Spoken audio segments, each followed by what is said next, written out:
Absolutamente nenhum corintiano teria coragem de julgar a partida do Corinthians hoje. Depois de 1-1 contra o Bahia fora de casa, a gente vai começar a trocar ideia a partir de agora. O resultado não deixa de ser um resultado ok, um resultado de certa forma até bom. Eu não vou julgar, você também não, mas eu vou perguntar aqui pra minha amiga Renata Vasconcelos, diretamente do Jornal Nacional, o que ela achou da partida de hoje, tá bom? Vai lá, Renata. Xoxa, capenga, manca, anêmica, frágil e inconsistente. Essa foi a partida do Corinthians hoje. Xoxa, capenga, manca, inconsistente, mas tudo dentro do esperado. Bora começar a trocar ideia aqui. Deixa o seu like aqui embaixo, se inscreva no canal, ativa o sininho, todas essas coisas aí que ajudam demais a gente a continuar existindo. Quem tem condição de fortalecer financeiramente, tem um coraçãozinho aí embaixo que é o valeu. Isso aí ajuda demais, aí tua mensagem fica em destaque. Depois eu dou uma moral aqui também. E tem a opção da chave Pix aí, caso você queira fortalecer. Se não, só deixa o like aí também, que já agradecemos demais. Olha, não dá pra julgar porque eu, que não entrei em campo na quinta-feira naquela partida épica contra o Palmeiras, eu já estou ainda com sintomas de ressaca de ter enchido a cara depois. Imagina os cara. Eu acho o Yuri Alberto, ele merece uma capa e uma máscara, porque ele é um herói por estar em campo na partida de hoje, com dor no ombro ainda, saiu com gelinho no tornozelo, o bicho quer mostrar serviço aí mesmo. Os jogadores ali, nem lembro mais, o André Ramalho que tá. Mano, se eu sou o jogador do Corinthians, porra, eu nem teria corrido direito nessa partida, pra falar a verdade. O Ramon Dias já ter viajado, já foi muito. Se fosse o Renato Gaúcho campeão da maneira como aconteceu contra o Palmeiras, o Renato Gaúcho fica 3 meses sem aparecer no CT, e aí, pô, não dá pra julgar demais os caras, mas temos que comentar sobre a partida como ela foi de fato. O Corinthians entrou com um time completamente alternativo, com o Matheus Donelli no gol, com o Léo Maná na direita, André Ramalho, Kaká, Hugo, só de falar isso aí já dá um pouquinho de aflição. E aí, antes de terminar a escalação, a gente precisa entender uma coisa que eu sempre falo aqui: eu não estou cornetando, eu não tô tentando arrumar problema nesse momento, mas é só o fato. O fato é o seguinte: a gente, malemagem, a gente tem um time titular. A gente tem um time titular com algumas peças que ainda são questionáveis, algumas peças que ainda precisam de mais tempo para ser consolidadas e algumas peças que são fundamentais. Quando a gente vai e atravessa o limite e vai pro banco de reservas, a gente tem uma tristeza. São jogadores ali, ó. O Kaká, mais uma vez, teve a oportunidade de mostrar, de provar pra gente que ele não pode vestir a camisa do Corinthians, e mais uma vez ele provou. No Corinthians deu lá uma porrada de tempo de contrato pra ele. O André Ramalho já faz tempo que não consegue jogar em alto nível. O Léo Maná é o reserva do Mateuzinho, e que bom que o Mateuzinho virou o Cafu aí, porque senão a gente tava fudido. Na lateral esquerda, o Hugo do Duílio é desesperador. Se esse cara joga bola, eu simplesmente sou uma modelo do São Paulo Fashion Week. Alex Santana é desesperador. Aí o Breno Bidon, eu gosto dele, né? Fez uma partida ok, mas dá pra ver ali. E quando acaba a partida e o nosso principal jogador é o Héctor Hernandes, alguma coisa realmente a gente precisa pensar. O Campeonato Brasileiro é um campeonato muito complicado, é um campeonato bem embaçado para você conseguir brigar na parte de cima. Para brigar na parte de cima, a gente precisa, claro, dos resultados. Você precisa pontuar o máximo possível fora de casa e precisa fazer a lição de casa sempre que jogar nos seus domínios. E claro, você precisa ter constância e claro, você precisa ter plantel. E é aí que é o nosso teto. Você ter ali um elenco recheado, um elenco onde, quando a gente não puder contar com o Mateuzinho, a gente tenha um lateral direito à altura. Quando a gente não puder contar com o Angileri, a gente tem um lateral esquerdo à altura. Quando a gente não puder contar com o Yuri Alberto, com o Memphis, enfim, quando não puder contar com o time, a gente precisa ter no banco de reservas algumas peças que a gente confie pra poder, sabe, corresponder. A gente tem um Thales Magno, por exemplo, que o forte dele é o drible e ele não dribla. Aí vai ter gente que vai falar: pô, ele deu uma caneta no jogo. Beleza, ele tentou 12 dribles e simplesmente deu uma caneta durante o jogo, e é o forte do Thales Magno, que a nossa diretoria, eu já estou dando papo agora, que eu vou ficar aqui reclamando durante 5 meses aqui,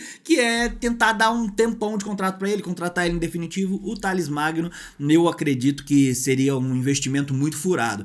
E aí a gente olha pra esse elenco e vê limitações muito sérias para atender essa demanda. Enquanto o nosso time titular estiver atendendo a gente, aparecendo nos jogos, etc., beleza. Mas e quando intercalar as Copas? Já vai acontecer agora. Vai intercalar as Copas, jogo da primeira fase da Copa Sul-Americana, depois o oitavo de final, quarta, semi, etc. Copa do Brasil, a mesma coisa. Como que faz? A gente vai ter que, em algum momento, priorizar alguma das competições, porque malemar, como eu falei, a gente tem um time titular. E aí, na hora de priorizar as competições, a gente não pode estar muito comprometido no Campeonato Brasileiro, para que, se a gente tiver na meiuca da tabela, a gente não vá para as Copas com a cabeça, sabe, conturbada por conta da situação no Brasileiro. Mas, de qualquer forma, assim, a gente vai ter uma janela de transferências ainda e a gente vai precisar de reforços. E para mim, esse jogo deixa bem evidente, apesar, é claro, da ressaca. Olha o que a gente teve que fazer lá uma hora na lateral direita. A gente não pôde contar com o Mateuzinho, certo? Jogou o Léo Maná. O Léo Maná foi uma tristeza, sabe? Nossa, eu olhei assim, mais triste que o final de Marley e eu assistir o Léo Maná jogar.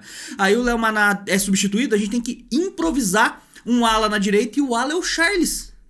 Então, assim, é difícil não cornetar. Como eu brinquei aqui no começo com o meme lá da Renata Vasconcelos, é uma partida xoxa, capenga. Tudo indicava ali que ia ser uma partida difícil por conta das peças que a gente utilizou. A gente deve muito esse ponto aí ao Matheus Donelli. Matheus Donelli, no primeiro minuto do primeiro tempo, fez uma defesaça, e no primeiro minuto do segundo tempo outra defesaça. Se uma dessas bolas aí tivesse sido convertidas em gol, a gente já teria ficado longe. Então a gente precisa lembrar também quando o Donelli faz uma partida interessante, mas é muito pouco, né? O Corinthians burocrático, ficou boa parte do tempo com um jogador a mais, numa expulsão justa do Everton Ribeiro, que fez 2 faltas para cartão amarelo.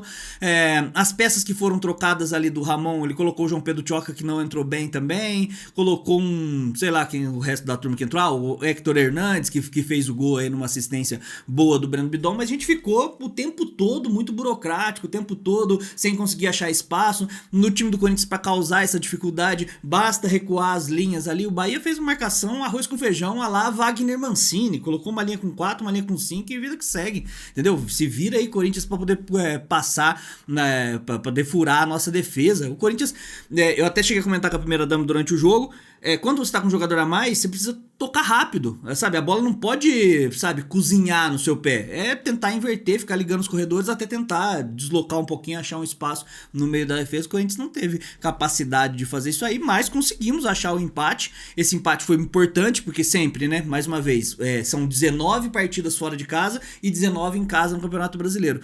Empatar fora de casa, ainda mais nessas circunstâncias, é ótimo. E aí a gente precisa falar por que a gente chega numa estreia de Campeonato Brasileiro sendo obrigados a usar o time reserva. Porque o calendário sul-americano é uma porcaria, é um desrespeito aos atletas, é um desrespeito à torcida, é um desrespeito a quem gosta do esporte, a quem valoriza o esporte, de modo que na quinta-feira, meia-noite, a gente tava com tiro, porrada e bomba na Neoquímica Arena e 48 horas depois a gente tinha que estar em Salvador jogando contra o Bahia, sabe? E aí não tinha o que fazer naquele nível de alta intensidade contra o Palmeiras, era um time reserva mesmo. Eu teria poupado ainda mais, teria jogado com Felipe Longo no gol, subido os moleques da base ali aleatório e jogado com os caras, porque nenhum cara que participou daquele ambiente na arena na final do Paulista estaria com psicológico 100% para poder jogar esta partida. E aí o que perde é o futebol, porque a principal liga da América do Sul, uma das principais do mundo aí, tem que começar com um time reserva em campo, porque o campeonato estadual ocupou 16 datas do calendário. 16, são 3 meses jogando o campeonato estadual, sendo que poderia matar isso em 5, 6, 7 datas no máximo aí, 8 se você estourar muito, prestigiando o time do interior. Mas aí, é claro, né, aí vão culpar o quê? A data FIFA. A data FIFA, né, ela não é o problema. A gente tem ali 7, 8 dias durante 3 vezes no ano. O problema é você ocupar muito espaço com preliminar de Libertadores, nem deveria existir, com campeonato estadual, tudo muito bizarro, né? Em relação ao jogo, o primeiro tempo do Corinthians foi um primeiro tempo, como eu falei, burocrático, a gente pouco chegou, as oportunidades que teve ali não foram bem aproveitadas. No time do Bahia é um time bem estruturado, tava jogando com força máxima, aquele Eric Pulga fazendo uma fumaça ali pelo lado do Léo Maná, né? Percebeu, né, que onde tava a fraqueza. Do outro lado também o Hugo não oferece muita coisa. Naquele Luciano Juba, o Juba, sei lá como é que é o nome dele, fez uma boa assistência, né? Uma boa participação na hora do gol do Gilberto, foi cortando os caras. O André Ramalho marca via Wi-Fi, a nossa dupla de zaga, os dois caras, nem dupla de zaga né? O Maicon e o Hugo tava responsável pra marcação e ninguém marcou ninguém. é tudo muito fraco, né? O Maicon é outro jogador que eu acho fraco, aí não espero muita coisa. Resultado por resultado, bom resultado. Desempenho por desempenho, como eu falei, xoxo, capenga, manco, tá? É isso que tem. Vamos para as notas aí, para não precisar tomar muito seu tempo nesse empate aí meia bomba, mas tá tudo em paz aqui. Vamos para as notas. Ah, tá, siga, outra coisa, siga a nossa Liga no Cartola, tá? A gente tem a Liga do Canal Papo Fiel no Cartola. Segue lá, procura a Liga do Adalba que tá escrito. Tô pagando cinquentão, você não precisa pagar nada pra entrar, hein? Cinquentão pra você participar ali no final da Liga. Os 4 primeiros lá eu vou distribuir R$100 em premiação lá para os 4 primeiros, assim, ó. 50 pro primeiro, 25 pro segundo, 15 pro terceiro e 10 pro quarto. Você não paga nada aí pra entrar. Entra na nossa Liga do Cartola, Canal Papo Fiel. E siga o nosso TikTok também, beleza? O TikTok é @papofiel, segue lá. Notas. Donelli, nota 7,5, um dos melhores jogadores da partida, pra mim o principal responsável aí pra gente ter conseguido sair com um ponto, nota 7,5 pro Donelli. Léo Maná, nota 2, eu nem vou desenrolar muito sobre o Léo Maná. Léo Maná é isso, era superestimado quando tava na base, subiu, continuei falando que ele era superestimado, não tem muito o que esperar do Léo Maná, e quando a nossa grande força é o Mateuzinho, eu espero muito que ele seja realmente o cara da lateral direita, mesmo se ele for, vamos partir da ideia que o Mateuzinho é o cara da direita. A gente precisa de mais um lateral. André Ramalho, nota 3, pra mim ele foi um dos caras que marcaram fofo na hora do gol. Kaká, nota 4, teve uma hora que ele se embananou, ele sozinho com a bola, o Kaká é bem ruim também. Hugo, nota 2, uma partida ruim, pra mim falha na hora do gol. O Hugo pra mim foi o pior jogador da partida, nota 2. Defensivamente, tirando a parte do gol ali, uma hora ou outra ele ofereceu, mas muito pouco. Alex Santana, nota 4,5, também pouco vi o Alex Santana, e nas vezes que vi também não teve nada demais. Breno Bidon, achei que foi uma boa partida, nota 7,5. Então, assim, ó, os destaques positivos: Donelli, Breno Bidon. Maicon, tô dando nota 5. Maicon não fez nenhuma grande cagada, mas também o Maicon, um jogador café com leite, ele no meio é a mesma coisa. Romero, nota 4, pouca coisa. Fez aquele puta de um golaço que foi anulado com razão, né? Tava o tronco do Thales Magno tava na frente naquele gol. Uma pena, né? Foi um puta golaço mesmo. Thales Magno, nota 3, é o driblador que não dribla. E o Yuri Alberto, nota 3,5 aí pela disposição, pela entrega, por jogar com dor. Dos caras que entraram, Charles, nota 3.